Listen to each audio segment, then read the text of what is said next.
Welcome to another episode of A Salt and Buttery with Intent to Satisfy. Today we're going to make pumpkin pie. I already have the par-baked pie shell, which we did in an earlier episode.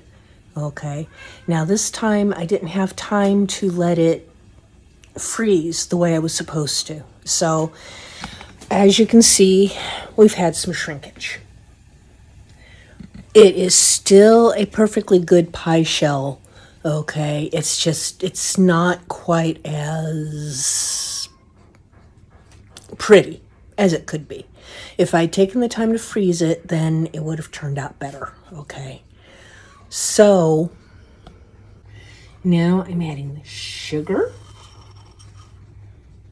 Now I'm adding the vanilla. Now you can use either vanilla bean paste, you can use the liquid vanilla, which for certain things I find a little easier to measure out. Okay, see, here we go, mix. Now, one thing we're adding, and this is purely optional, okay, I'm adding some cognac. You can either add cognac or bourbon to this. I've gotten really good results with cognac. I've also done this with some brandy. It tastes a little different than if you use bourbon, okay? One thing though is use the quality that you would drink. Don't get the rot gut stuff unless that's what you would actually drink. Because one trick about cooking is you always use the quality that you would serve at the table, okay? It makes a big difference. It really does for the flavor of things.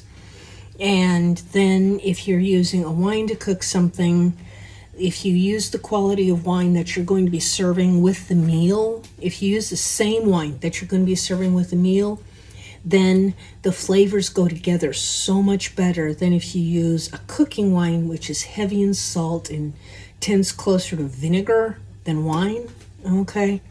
Now, if for some reason someone in your family should not be having alcohol, either due to religious reasons, health reasons, or any other reason, okay, including personal preference, then go ahead and do not add the bourbon to this, okay? It adds a little bit more flavor to it. I like the flavor, but some people don't, so that's okay. So, okay, now we're going to do eggs. Now, not sure if you remember, but let me show you, okay? What we do with eggs is you do not crack them on the side of the bowl. If you do that, you have a better chance of getting shell into it, and then you have to fish the shell out, and you don't always get all of it. Okay, you're actually better off cracking the egg against a flat surface, like that. Okay, see? And you might get your fingers a little bit messy, but that's part of the reason we wash our hands before we start this. Okay, so 1 egg,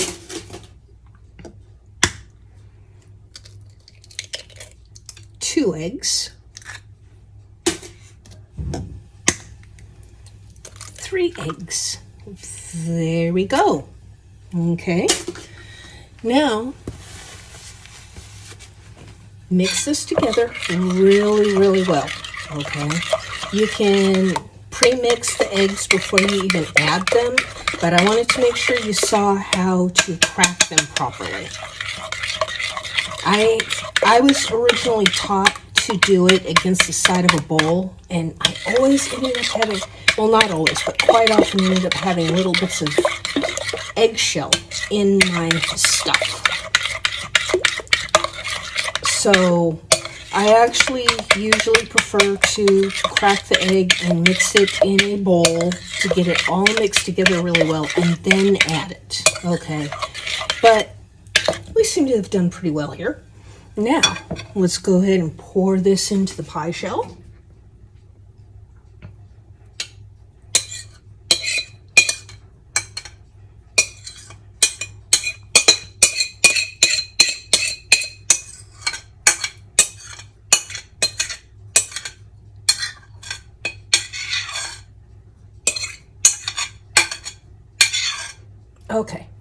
There we go. Now we're going to do another trick. Okay. We already have the oven preheated, so this is not a problem. But let me show you another trick. This is a trick that helps keep the edges from the pie from burning, because it's much less mass cooking right around the edges. Okay, so it has a tendency to burn really, really easy. Now you can spend the money on something that's called a pie shield. It's basically just like this, the aluminum already shaped to go on. I haven't tried one of the silicone ones yet. Okay, I personally have not been too satisfied with the aluminum ones. They tend to be too fragile, and I am too rough on my stuff. Okay, I abuse the crud out of everything in my kitchen. I beat it up. I don't always take care of it properly. But you know what? The end result is what I'm most interested in. So what I'm doing here is I'm just putting some foil around the edges to cover the edges. And you do not have to take this off as it's cooking, because this will keep the edges from burning, but still allow it to cook. So you don't have to worry about pulling them off until you pull the pie out of the oven. And then you get some nicely browned edges without being burned. This is something else that I wish someone had told me a long time ago. But, you know what?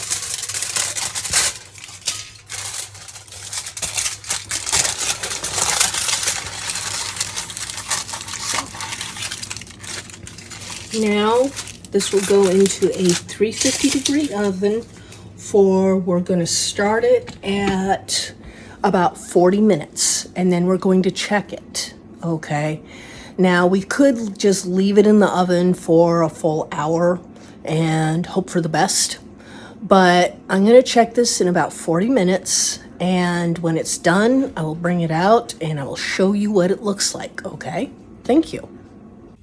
Now keep in mind, pumpkin pie comes under the category of a custard pie. Okay, which means it's almost like a pudding-like consistency that you're putting into a pie shell. So it looks like the pie is done. So let's pull it out. Now, one thing I do also is I do bake this on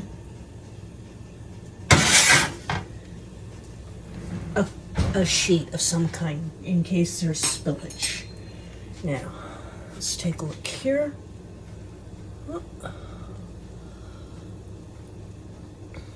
See? Comes out almost perfectly clean. Now, we could get away with leaving it a little bit longer in there, but it doesn't need a little bit longer. Okay. Also, as we can see, it has puffed up. There are some little cracks along the edges there. Okay. If you want to minimize the cracking, what you would do is you would put some water in the oven along with the pie to bake. Okay, that increases the moisture content in the oven and reduces the amount of cracking.